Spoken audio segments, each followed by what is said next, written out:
আমরা চলে এসেছি বইমেলায় 2025-এ। দেখো আরো পরে দেখা হচ্ছে। প্রচুর রোদ, আজকে দেখানো যাচ্ছে না একদম, পরে দেখাবো সব।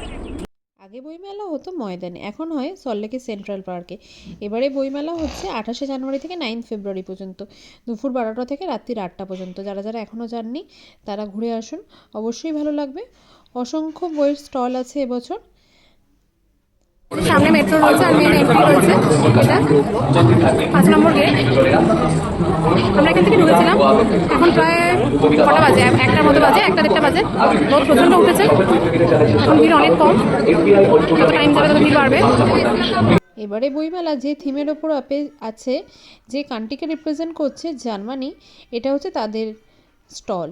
স্টল ঠিক বলতে পারবো না, যেখানটা রিপ্রেজেন্ট করছে সেই জায়গাটা। এখানে প্রচুর বুকস আছে, নট ফর সেল, অনলি পড়ার জন্য, জার্মানকে জানার জন্য। যারা যায় ওখানে পড়তে বা ওই সম্পর্কে জানতো, ওই সম্পর্কিত নানা রকমের লিটারেচার পড়ার জন্য এখানে নানা রকমের বুকস আছে, পড়ে দেখতে পারেন, ভালো লাগবে। এখানে একটা কম্পিটিশনও হচ্ছিলো, নানা রকম পেপার কাটিং করে, কিছু ড্রয়িং করে একটা কম্পিটিশন টাইপের হচ্ছিলো। আর এই স্টলটার কথা না বললেই নয়, এখানে নানা রকম ড্রয়িংয়ের বুকস পাওয়া যাচ্ছিলো, বয়স অনুযায়ী মেনশন করা ছিল, যেটা আমাকে ছোটোবেলার কথা মনে পড়ে দিয়েছিলো। আমার কাছে প্রচুর এই ধরনের বুকস ছিল। এই স্টলগুলো তখনও ভালো লাগতো, এখনও। এই স্টলে নানা রকম বাচ্চাদের বইও আছে। আর এখানে আরেকটা জিনিসের আমরা সাক্ষী ছিলাম, সেটা হচ্ছে একটা বই উদ্বোধন ছিল ডুংরি প্রকাশনীর, যেটা হচ্ছে প্রণব মুখোপাধ্যায়কে নিয়ে লেখা রাজনীতি ও কূটনীতি। বইটি লিখেছেন নির্মলচন্দ্র ঘোষের লেখা। আর তার সাথে এই স্টলটি রবীন্দ্রনাথের সাথে আমাদের দেখা হয়ে গেছিলো মাঝখানে। আবার এই স্টলটির কথা না বললেই নয়, এখানে ফ্রিজ ম্যাগনেট, নানা রকমের ছবি কলকাতাকে রিপ্রেজেন্ট করছে, এটা খুব ভালো লেগেছে এখানে। আর দেখুন না, রবীন্দ্রনাথ ঠাকুর আমাদের দেখে আবার হাসছেন। আর সাথে রাহুলের সাথে দেখা হয়ে গেছিলো। তারপরে তো খাওয়া দাওয়ার পালা, পোলাওয়ের সাথে নিয়ে চিকেন, আমার তো চোখ পুরো বন্ধ হয়ে গেছে আনন্দের চোটে। তারপরে নিয়েছিলাম ফিশ ফ্রাই।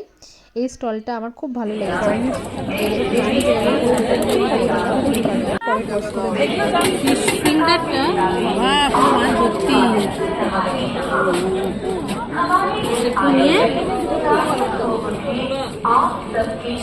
দারুণ দারুণ। গুছিয়ে খাওয়া দাওয়া করে একটু রকেটও দেখে নিলাম, তার সাথে কিছু বইও পড়ে নিলাম টুকটাক।